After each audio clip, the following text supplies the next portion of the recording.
অবশ্যই আপনি আপনার টেলিভিশনের শব্দ নিঃশব্দ করে নেবেন। সুপ্রিয় দর্শক, আসুন পরিচিত হয়ে নেই কারা আছেন স্টুডিওতে অতিথি হিসেবে। আমার ডান দিকে আছেন মোহাম্মদ মুরাদ হোসেন সরকার। মোহাম্মদ মুরাদ হোসেন সরকার তিনি সিনিয়র সহকারী শিক্ষক, গণিত পড়িয়ে থাকেন। তিনি কর্মরত আছেন Viqarunnisa Noon school and college, ঢাকায়। আর আমার বাঁ দিকে আছেন রতন কান্তি মণ্ডল। রতন কান্তি মণ্ডল তিনি সহকারী শিক্ষক, তিনিও গণিত পড়িয়ে থাকেন। তিনি কর্মরত আছেন উদয়ন উচ্চ মাধ্যমিক বিদ্যালয়, ঢাকা। সুপ্রিয় দর্শক, বিশেষ করে পরীক্ষার্থীবৃন্দ, যদি একটু খাতা কলম সঙ্গে রাখা যায় আমার মনে হয় যে কিছুটা হলেও উপকার হবে।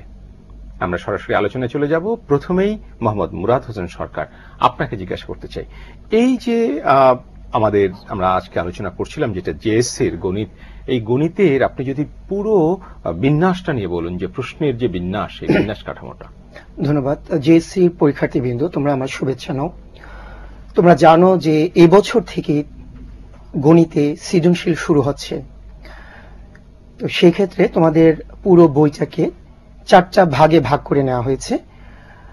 ক বিভাগ অর্থাৎ প্রথম ভাগে ক বিভাগে রাখা হয়েছে পাটিগণিত অংশ।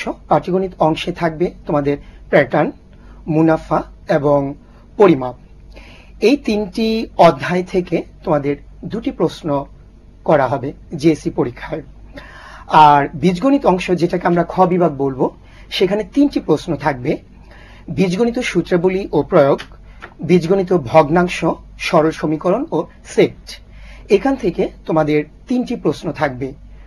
আর তারপরে রয়েছে তোমাদের জ্যামিতি অংশ, চতুর্ভুজ সংক্রান্ত, সেখানে উপপাদ্য, সম্পাদ্য, অনুশীলনী থাকতে পারে।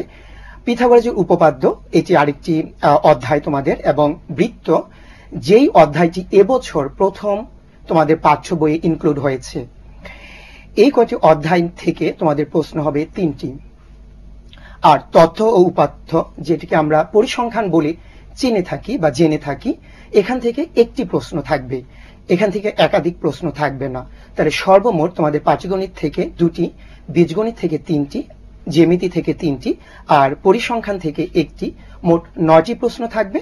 তোমাদের এখান থেকে প্রত্যেক বিভাগ থেকে 1টি করে মোট 6টি প্রশ্নের উত্তর করতে হবে।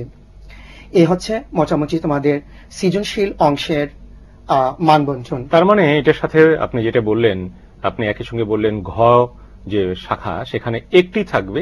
আবার এটাও বললেন যে প্রত্যেক শাখা থেকে 1টি করে উত্তর দিতে হবে। তার মানে ওইটি সেখানে কোনো বিকল্প থাকবে না, ওটা দিতেই হবে। পরিসংখ্যান তাকে এত ভালো করে অধ্যয়ন করতে হবে বা পরিসংখ্যান এত বেশি প্র্যাকটিস করতে হবে যেন 1টি থাকলে তাকে 1টি পুরো অ্যান্সার করে আসা যায়। 1টি থাকলে মানে 1টিই থাকবে। 1টি থাকবে। হ্যাঁ, ধন্যবাদ। আমরা একটা ফোনে যাব, একজন অপেক্ষায় আছেন। হ্যালো, কে আছেন টেলিফোনে? হ্যালো। হ্যালো, আমি একজন জেএসসি পরীক্ষার্থী, মুরাদ স্যারের স্টুডেন্ট, ভিকারুননিসায় পড়ছি। আমার মুরাদ স্যারের কাছে একটা কোয়েশ্চেন ছিল। কি কোয়েশ্চেন? আমি এবার আমাদের মডেল টেস্টে হ্যালো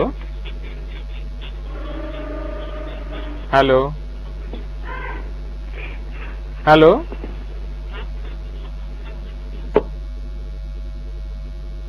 হ্যাঁ, সম্ভবত আমরা বিচ্ছিন্ন হয়ে গেছি। আমার প্রশ্নটি বুঝতে পারিনি। আপনি বুঝতে পেরেছেন? আচ্ছা, প্রশ্নটা আমরা আমাদের ঠিক মতো বোঝা যায়নি।